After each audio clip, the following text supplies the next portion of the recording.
Nah, dari penjelasan sebelumnya, modal minim, waktu yang fleksibel, produk yang beraneka ragam adalah manfaat dari bisnis yang akan saya ajarkan. Saya Rizka Rahmatiana, selamat datang di kelas menjadi pengusaha dropshipper Rumah Siap Kerja.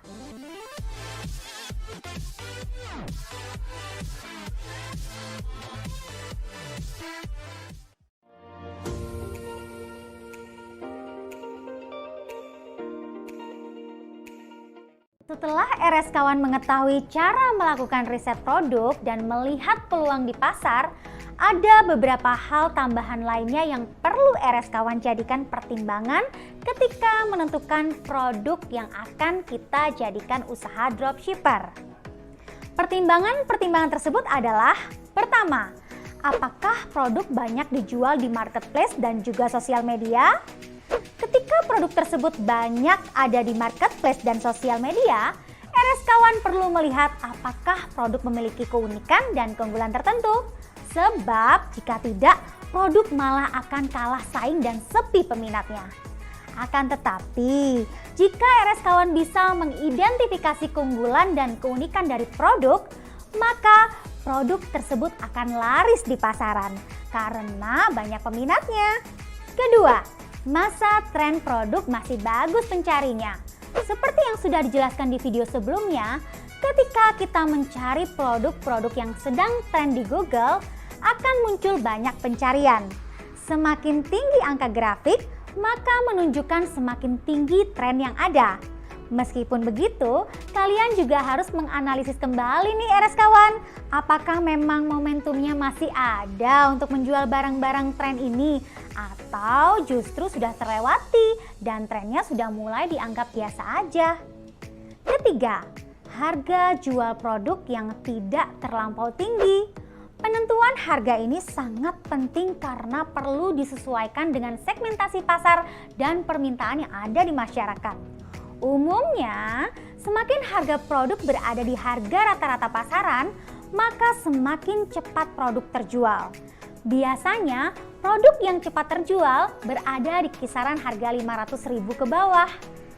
Keempat, perkirakan profit atau keuntungan yang ingin kamu dapatkan.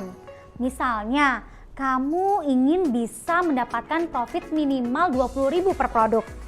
Untuk penentuan profit yang diinginkan sesuai dengan preferensi RS Kawan saja, karena tidak ada standar pasti dalam menentukan besaran profit yang diinginkan. RS Kawan bisa menargetkan sesuai kebutuhan kalian dan permintaan pasar. Jangan terlalu mahal, namun juga jangan terlalu sedikit. Sebab, ingat, mungkin kalian memerlukan biaya tambahan seperti biaya iklan, pulsa, paket data, dan lainnya yang harus kalian tanggung juga. Selain itu, kalian juga bisa menetapkan jumlah keuntungan barang melalui survei kompetitor atau pasar untuk mengetahui selisih harga yang dijual. Jika permintaan pasar berada dalam keadaan stabil, yakni tidak terlalu tinggi atau tidak terlalu rendah, kita bisa memberi patokan sekitar minimal 25.000–50.000 per produk. Penetapan harga bisa dilakukan dengan turut mempertimbangkan hasil riset pasar. Kelima, apakah produk termasuk sulit jika dicari di toko online atau mall? Sebab jika termasuk sulit dan memiliki permintaan pasar yang tinggi, maka akan menjadi keunggulan dan peluang untuk RS Kawan menjual produk tersebut. Jika diibaratkan, maka daripada kalian yang berjualan di pasar, kalianlah yang membentuk pasar itu sendiri. Keenam, apakah produk unik dan aneh? Meskipun memang menjadi tanda tanya besar, memang terdapat produk-produk yang unik dan aneh, tetapi banyak diminati dan bisa laku di toko online. Misalnya, permen dari film Harry Potter yang memiliki rasa-rasa aneh seperti kotoran telinga, pasta gigi, puding, dan lainnya yang memang diminati oleh para penggemar film Harry Potter. Aneh, tapi menarik ya RS Kawan. Ketujuh, coba lihat apakah produk memberikan solusi dari kebutuhan masyarakat. Sebab jika iya, kemungkinan permintaan produk akan tinggi di pasar dan keuntungan yang kalian peroleh juga akan tinggi. Wah, pintar-pintar lihat peluang ya RS Kawan. Nah, selain perlu melakukan pertimbangan-pertimbangan dalam memilih produk, kalian juga perlu mengetahui dan mempertimbangkan resiko-resiko dari jenis barang dropshipper yang akan kalian pilih. Pertama, jika RS-Kawan ingin menjual makanan atau minuman, perhatikanlah kadaluarsa dan perawatan produk agar bisa tahan lama di berbagai situasi.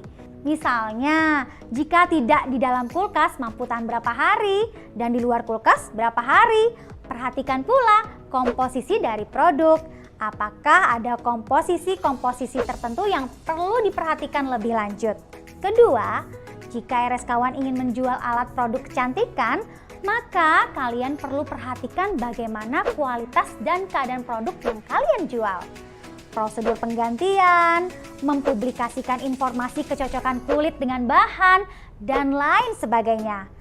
Hal-hal tersebut perlu dipertimbangkan untuk mengantisipasi kalau ada konsumen yang komplain karena tidak cocok dengan produk yang kalian jual. Ketiga, jika RS-Kawan ingin menjual pakaian atau sepatu, maka kalian perlu memperkirakan bagaimana prosedur penukaran atau penggantian.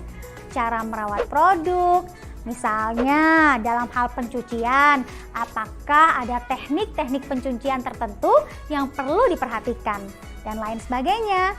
Hal ini diperlukan bila mana konsumen mengeluhkan produk tidak sesuai ukuran kalian. Terakhir, jika RS-Kawan ingin menjual alat elektronik, maka kalian harus memastikan prosedur pengirimannya yang aman.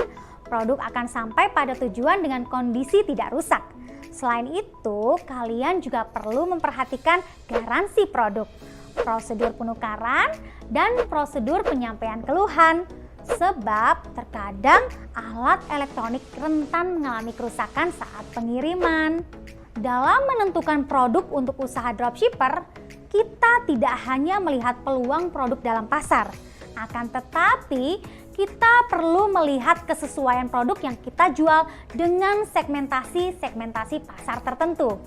Jadi, apa itu segmentasi pasar? Segmentasi pasar adalah kegiatan membagi suatu pasar menjadi kelompok-kelompok pembeli berdasarkan kebutuhan, karakteristik, dan perilaku. Ada 4 jenis segmentasi pasar, yaitu pertama, segmentasi geografis atau pengelompokan berdasarkan faktor geografisnya seperti daerah asal atau tempat tinggalnya. Kedua, ada segmentasi demografi atau pengelompokan berdasarkan usia, jenis kelamin, pendapatan, pendidikan, agama, dan lainnya. Ketiga, ada segmentasi psikografis, yakni pengelompokan berdasarkan kelas sosial, gaya hidup, dan karakteristik kepribadiannya. Terakhir adalah segmentasi perilaku atau pengelompokan berdasarkan pengetahuan, sikap penggunaan, dan respon pelanggan terhadap produk kita. Jadi itulah RS-Kawan, cara-cara yang dapat kita lakukan untuk menentukan produk dan segmentasi pasar yang kita tuju. Terdapat beberapa poin penting yang harus kita mengerti untuk menentukan produk dan pasar secara tepat dan efisien. Tanpa adanya pengetahuan dan penentuan tersebut, RS-Kawan pun tidak akan berkembang secara bisnis. Maka dari itu, ingat-ingat ya, apa saja yang harus dilakukan. Setelah kita menentukan produk dan target pasar yang kita inginkan, kita bisa melangkah lebih lanjut ke proses penjualan. Tapi mau jualan apa kalau barangnya tidak ada? Terus RS-Kawan harus cari supplier yang seperti apa dong? Tenang aja RS-Kawan, aku akan bantu kalian semua dalam memilih supplier yang tepat. Jangan kemana-mana ya.